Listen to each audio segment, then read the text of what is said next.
Programming techniques.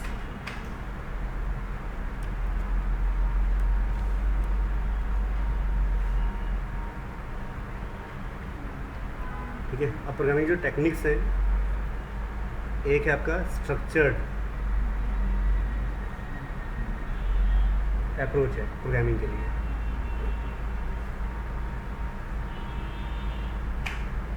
दूसरा है आपका मॉड्यूलर अप्रोच,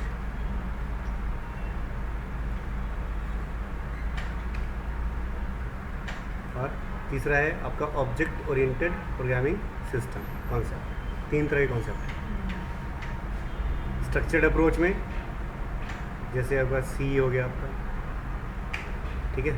मॉड्यूलर अप्रोच, इसमें भी सी है आपका, और जो उप्स है उसमें आपका C++ है, जावा है, पाइथन है,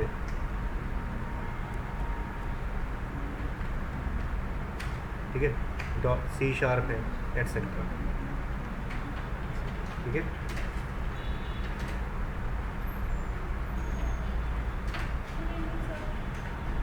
स्ट्रक्चर्ड अप्रोच पहला।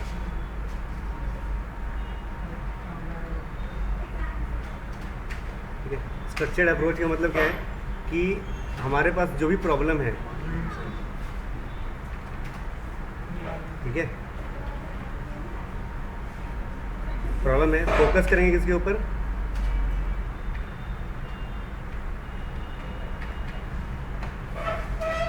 हाउ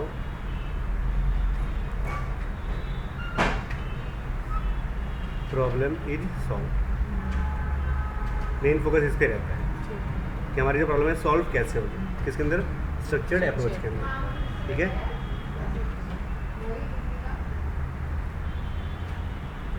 अच्छा, ऊप्स है आपका, ठीक है, इसके अंदर जो मेन फोकस है प्रॉब्लम के ऊपर,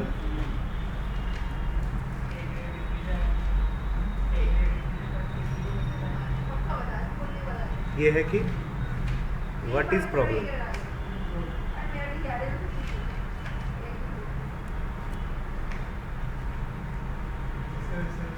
ठीक है, मतलब मेन फोकस इस पर रहेगा जी प्रॉब्लम क्या है, इस पे डिफाइन करते हैं। क्लियर? और फिर उसके बाद इसके बाद दूसरे स्टेप में जब सोच लेते हैं कि प्रॉब्लम क्या है, फिर प्रॉब्लम क्लासिफाइड, हम प्रॉब्लम क्या करते हैं? क्लासिफाइड करते हैं। ठीक है, और जब क्लासिफाइड करते हैं प्रॉब्लम को, तो वो प्रॉब्लम क्लासिफाइड होती है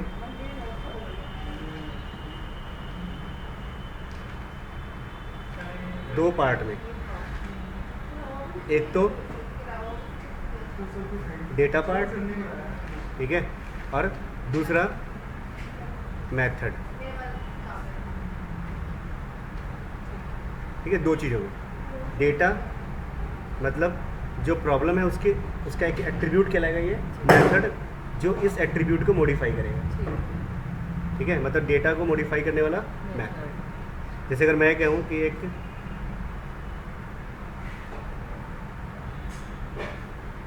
स्टूडेंट है जी, तो स्टूडेंट का डेटा क्या होगा? एक रोल नंबर और एक नेम।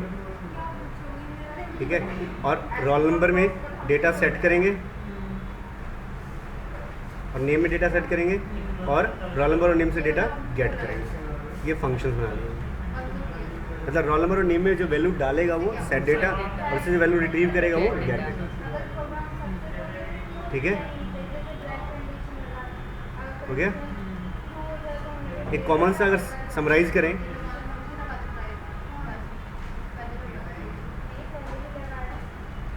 स्ट्रक्चर्ड अप्रोच को और उप्स को, तो कैसे होगा? जैसे स्ट्रक्चर्ड और उप्स दोनों दो अलग अलग पर्सन हैं, इनको कहा जाता है कि आपको इस कमरे के अंदर जितने भी आइटम्स हैं उनकी लिस्ट बनानी है। तो जो स्ट्रक्चर्ड अप्रोच है वो लिस्ट कैसे बनाएगा? वो लिखेगा number 1 AC, number 2 table, number 3 chair, ठीक है, नंबर 4 कंप्यूटर, ठीक है, नंबर 5 फैन, ठीक है, इस तरीके और से। ये करेगा फर्नीचर के अंदर टेबल चेयर। बिल्कुल। और जो उप्स है वो कैसे करेगा जी, यहाँ पे वो एक समराइज पहले क्लासीफाई करेगा, कहेगा कि इलेक्ट्रॉनिक आइटम है जी, इलेक्ट्रॉनिक के अंदर रखेगा एसी, कंप्यूटर, फैन इलेक्ट्रॉनिक, तो इलेक्ट्रॉनिक और इलेक्ट्रिकल के अंदर।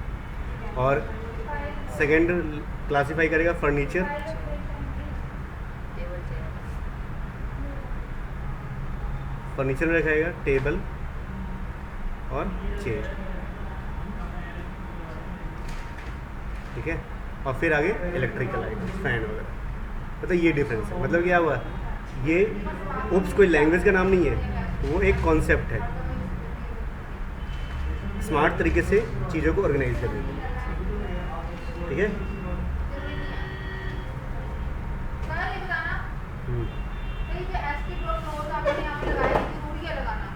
हाँ, स्टेटमेंट में क्लोज करने के लिए।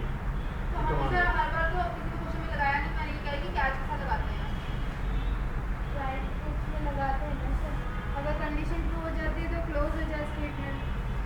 नहीं, मतलब जरूरी नहीं है। वो तो ये है कि जैसे आपने कमांड एग्जीक्यूट कर लिया और आपका जो लिंक बना हुआ है डेटाबेस के साथ, वो लिंक टूटना चाहिए ना, तो फिर कनेक्शन क्लोज करेंगे। जैसे सी प्लस से फाइल ओपन किया तो बाद में फाइल क्लोज कर रहे थे ना आप, तो फाइल क्लोज कर रहे थे, ऐसी कनेक्शन क्लोज करने की कमांड है।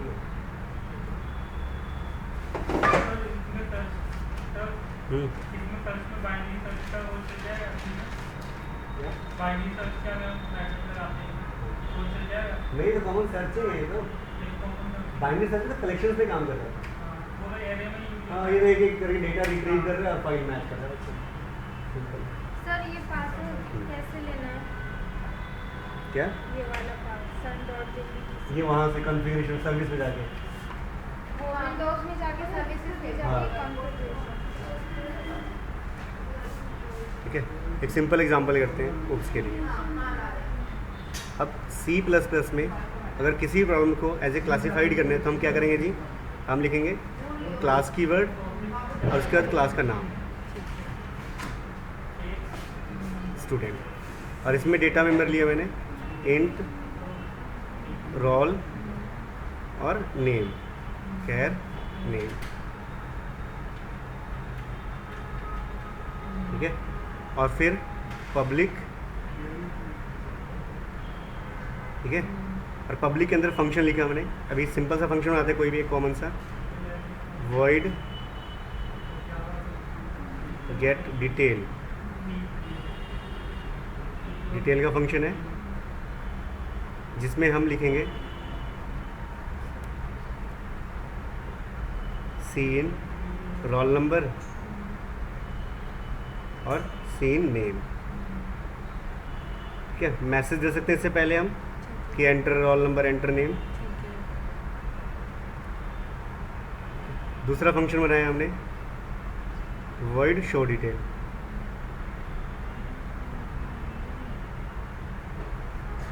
ठीक है। एक बार येलो फॉर्म लेके भरो, एक बार येलो फॉर्म है, ठीक है। और फिर सी आउट करा दिया रोल नंबर की वैल्यू और नेम की वैल्यू। प्रॉपर तरीके से मैसेज दे सकते हैं कि है ना, डिटेल ऑफ स्टूडेंट इज, इस तरीके से। और क्लास को बंद करेंगे, तो क्लास को बंद करेंगे तो सेमीकोलन लगाएंगे, ठीक है। तो इसमें पब्लिक मतलब बेसिकली पब्लिक का क्या मतलब हुआ? पब्लिक और प्राइवेट, ठीक है। देखो पब्लिक और प्राइवेट का मतलब क्या है। अगर यहाँ पे देखा जाए तो इस एग्जांपल में क्या है जी, एक क्लास बना है आपका स्टूडेंट के नाम से,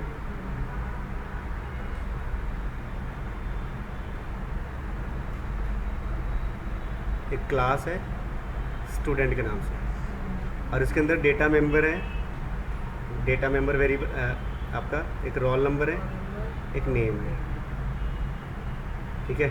और एक है गेट डिटेल का फंक्शन और एक शो डिटेल का फंक्शन, ये दो फंक्शन।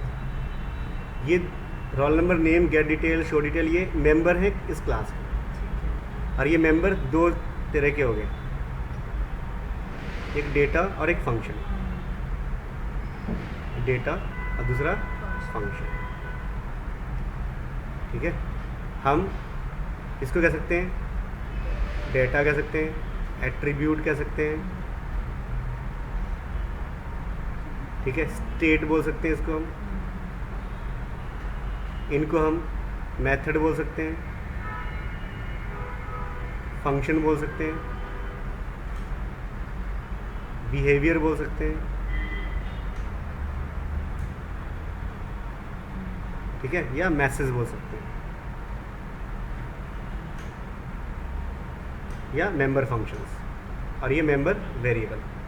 ठीक है, ये मेंबर वेरिएबल हो जाएगा और ये मेंबर फंक्शन हो जाएगा। इतने वर्ड से रिप्रेजेंट कर सकते हैं। अब चूंकि जो उप्स कॉन्सेप्ट है, जो उप्स है वो बेस्ड है पूरा रियल वर्ल्ड के ऊपर। जैसे रियल वर्ल्ड में हम हमारी सभी चीज़ें क्या है, क्लासिफाइड है, ऐसे ही उप्स में भी हम क्या करें, अपनी प्रॉब्लम को क्लासिफाइड करते हैं। अगर एक पेन की बात करते हैं तो पेन के एट्रीब्यूट कौन से हैं, एक जैसे प्राइस, एक जैसे कलर। स्टूडेंट की बात करते हैं हम, इसके एट्रीब्यूट कौन से हैं जी, आपका नेम, रोल नंबर। ठीक है, अब प्राइस कहता है जो मेरे एट्रीब्यूट है, पेन कहता है जो मेरे एट्रीब्यूट है वो मैं किसी अदर क्लास को नहीं दूंगा, वो एट्रीब्यूट सिर्फ मेरे लिए है। स्टूडेंट भी ऐसे ही कहता है कि जो मेरे एट्रीब्यूट है वो मेरे लिए है, सिर्फ किसी और के लिए नहीं है। ठीक है, फंक्शन, जैसे पेन का फंक्शन है, एक बाई के नाम से फंक्शन है, पेन को क्या करते हैं, खरीदते हैं और उससे राइट करते हैं, राइट के नाम से फंक्शन है। बिहेवियर यही होता है पेन का। नहीं, पेन कहता है कि जो प्राइस और कलर है ये मेरे अपने प्राइवेट है, मैं इसको और किसी को शेयर करने नहीं दूंगा, लेकिन जो बाई और राइट का फंक्शन है ये मेरे लिए पब्लिक है, ताकि कोई अदर क्लास यूज़ कर सके। यानी कि पेन को क्या है, हम ह्यूमन बीइंग क्लास यूज़ कर रहे हैं बाई और राइट करके, उसके प्राइस और कलर यूज़ नहीं कर सकते। ठीक है, तो इसी को बोलते हैं किसी भी क्लास के लिए मेंबर एक्सेस स्पेसिफायर।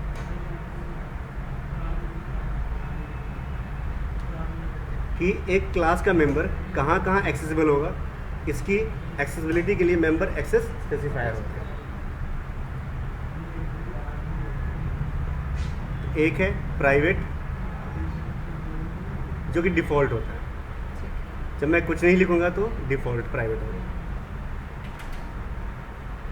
ठीक है, पब्लिक, और तीसरा है प्रोटेक्टेड।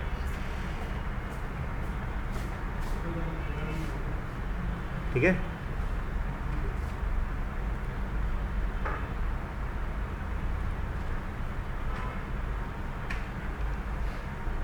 जैसे अगर हम बात करें यहाँ पे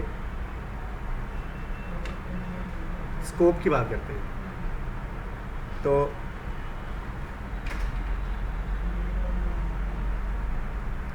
प्राइवेट है, पब्लिक है, प्रोटेक्टेड है।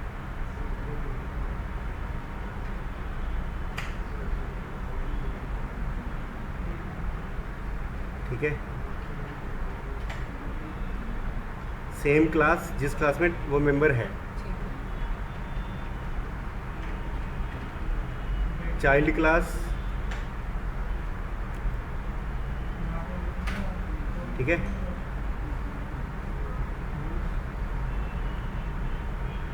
जो उसका इनहेरिटेड क्लास हो गई, अदर क्लास। अच्छा, जो C++ है वो प्योर उप्स का प्योर उप्स मतलब प्योर ऑब्जेक्ट ओरिएंटेड लैंग्वेज नहीं है। प्योर नहीं है मतलब आप बिना क्लास के भी प्रोग्राम लिख सकते हैं, यानी कि एक और स्कोप है एनीवेयर।